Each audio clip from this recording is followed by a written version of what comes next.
What's good, YouTube? I feel like I needed to come on today and give a reaction to the Morrell Yerbossynuly super middleweight fight from Saturday night. It was a matchup, seemingly good matchup of two young undefeated fighters. Even though Yerbossynuly's not that young, he's 30 years old, but he was 16 and 11 knockouts. Fighting against Morrell, really decorated amateur, who was 7 and 6 knockouts. Morrell dominated the fight pretty much throughout. And by the ninth round, I was, if you go on my social media, you can see I was asking for a stoppage. He was in completely control. He was landing power shots at will. And Yerbossynuly just seemed to have no answer for him or no way at that point to even defend himself. I was really disturbed after the 10th round when Yerbossynuly went back to his corner. Actually, after 9th and 10th round, they were a little confused. And all his corner was saying to him was, you only got 2 more rounds. You only got 2 more rounds of a fight that they knew he had zero chance in winning. Seemingly encouraging him to just continue to take the punishment so he can finish the fight on his feet or go the distance. Your cornermen are supposed to care a little more about you, supposed to be a little more sensitive and be in a position to save you from yourself in those type of situations. So I was a little taken back by his corner with that. Also, the commission dropped the ball. The ringside physician and a normally good referee, Tony Weeks, especially in the 12th round. The fight had already been decided. Early in the 12th round, I think 15 seconds in or something, Yerbossynuly gets dropped. He beats the count, but he is obviously disoriented. He's on shaky legs. He's blinking. It kind of looks like his equilibrium is off, but he looks like he's in pain. He's wincing in pain, and you can see like he just didn't want to quit, but he had no more fight in him. And I thought at that point, even before that, but I thought at that point there was no way they can allow him to continue to fight. It was just obvious there was something really wrong with this man. And Tony Weeks allowed him to continue. The commissioner, the doctor didn't step in.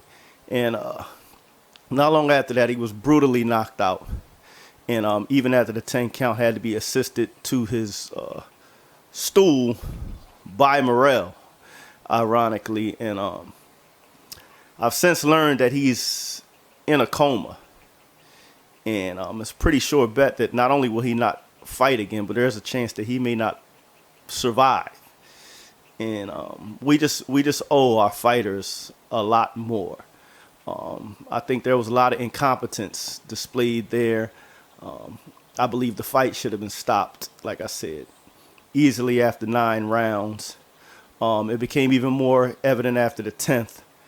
And the 11th and 12th was just unnecessary, just extremely unfortunate. And at some point, we have to find a way to start policing some of these things and saving these fighters. So the commission in Minneapolis, this is his blood is on your hands. The ringside physician, the blood is on your hands. And I hate to say it, but Tony Weeks, his blood is on your hands, as well as the corner. We got to find a way to make sure we have competent cornermen in these fights. And I'm not saying their level. I don't know these guys. So I don't know that their level of experience is not where they will be deemed competent. But it's a little more than that. You got to have compassion for your fighter, and you got to be able to save your fighter from himself when he's a little more courageous than his health should allow him to be. I mean, heart is just bigger than his mind. And sometimes fighters, I don't know if it's adrenaline, I don't know if it's just the will to win, I don't know if it's you don't want to be embarrassed, but will just put themselves through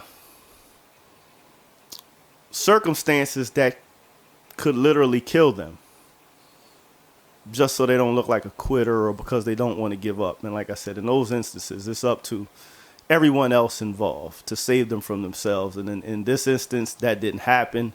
I pray for that young man. I hope he's going to be okay. But in boxing, like we got to do better. If you go on my social media, you'll see He can, it's time stamped. You'll see after the 9th round, I'm asking for the fight to be stopped. After the 10th round, I'm asking for the fight to be stopped. At the conclusion of the fight, I was saying, I hope this man is going to be okay. But it looked like he had received some permanent damage, and I hate to say it, but it was validated shortly after when I got a report that he had been rushed to the hospital, and then the next day when I found out he's in a coma. So, boxing community, I love the sport of boxing, but these instances like this, I hate. We have to do better. Protect these fighters. Save them from themselves. They put their lives on the line for our entertainment. The least we can do is try our best to make sure they live to see another day. That's all I got for y'all. Until next time, keep your hands up, your chin down, your ass off the floor. Peace.